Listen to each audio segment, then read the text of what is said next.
Hello everyone, Baghelkhand भोजन में आपका हार्दिक स्वागत है।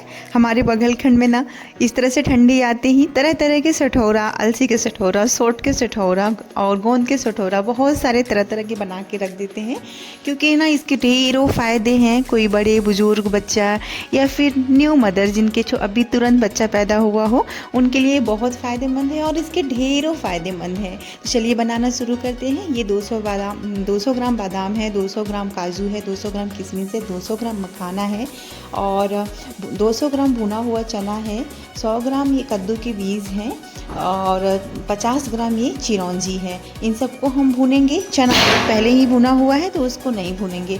ये अलसी का लड्डू बना रहे हैं बेसिकली हम लोग, तो अलसी को ना ड्राई रोस्ट करेंगे। इस तरह से डाल के भूनते रहेंगे। चटकने की आवाज़ आएगी बहुत तेज़ तेज़ से और बहुत अच्छी सौंधी सी खुशबू आने लगती है।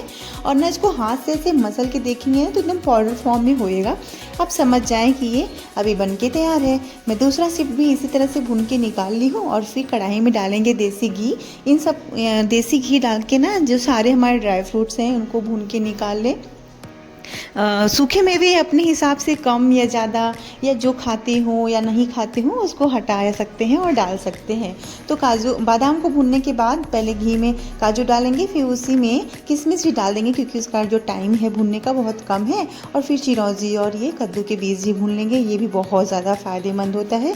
इन सबको भूनने के बाद बचे हुए घी में हम लोग मखाना भून लेंगे, क्योंकि मखाना में बहुत ज़्यादा घी सोख कर लेता है, तो अपने हिसाब से कम या ज़्यादा कर लेंगे। फिर उसी कढ़ाई में 1 चम्मच घी डाल के 50 ग्राम के जितना मैं हल्दी भी भून के निकाल ले रही हूँ, क्योंकि हल्दी डालने से वैसे तो इसका फ़ायदेमंद है, बहुत ज़्यादा फ़ायदा करता है और कलर बहुत अच्छा आता है। फिर ना गोंद जो बड़े बड़े दाने मिलते हैं, हालांकि ये बहुत बड़ा है, अगर आपके आसपास छोटे छोटे गोंद के टुकड़े मिले तो आप उससे लीजिए, बहुत ज़्यादा ईजिली वो तल जाता है। उसको तल के निकाल लेंगे। यहाँ अलसी हमारी ठंडी हो गई है, उसको मिक्सर जार में डाल के पीस लेंगे। पहले के ज़माने में ना ओखली में डाल के इसकी कुटाई की जाती थी और फिर इसके लड्डू बनाते थे। तो आप ना चाहे बिना पीसे भी बना सकते, छाले भी बना सकते हैं, डायरेक्ट पीस के बिना छाले बनाइए। तो अलसी में हम लोग भुना हुआ चना का पाउडर मिला देंगे और अपने जो ड्राई फ्रूट्स हैं भून के काट के रखे हुए हैं वो भी यहीं पे डाल देंगे। इन सबको मिलाने के बाद हम यहाँ पे डाल रहे हैं गुड़ को ना कद्दूकस करके पहले से रख लिया है। इससे ना बहुत आसानी से मिलाते बनेगा। बहुत ज़्यादा गुठलियाँ होएगी ना तो मसलते मसलते हाथ में दर्द होने लगता है। मैं चाशनी बना के नहीं बना रही हूँ, क्योंकि चाशनी वाला ना बहुत लंबे टाइम तक चलता नहीं है। अगर चाशनी टाइट हो गया तो सठौरा जो है कड़क भी हो जाता है।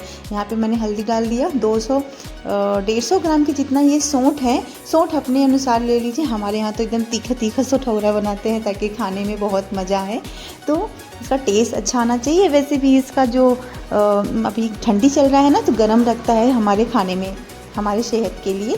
इन सबको अच्छे से मसल लेंगे और एक अच्छा सा होल बनाएंगे और फिर घी को एकदम गर्म करके यहाँ पे डालते हैं। इससे क्या होएगा कि गुड़ जो भी थोड़े बहुत टुकड़े रह जाएंगे ना वो एकदम लूज़ हो जाएंगे, हाथ से मसलने में आसानी होएगा। तो इस तरह से आप सब कुछ मिला के अच्छे से मसल लीजिए। अभी देखिए हल्दी की वजह से थोड़ा अच्छा सा कलर आया हुआ है ना, आप हल्दी ज़रूर डालें सठौरा में। इस तरह से अलसी का लड्डू बहुत ज़्यादा फ़ायदेमंद है।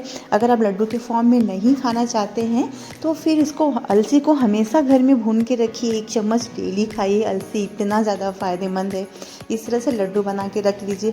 भाई सच बताऊं तो मेरे यहाँ तो जैसे ये लड्डू बन गया ना तो सुबह शाम किसी भी समय सब लगे ही रहते हैं, खाते ही रहते हैं। मेरे घर में सबको ये लड्डू बहुत ज़्यादा पसंद है। तो बस इस तरह से बना के रख लीजिए।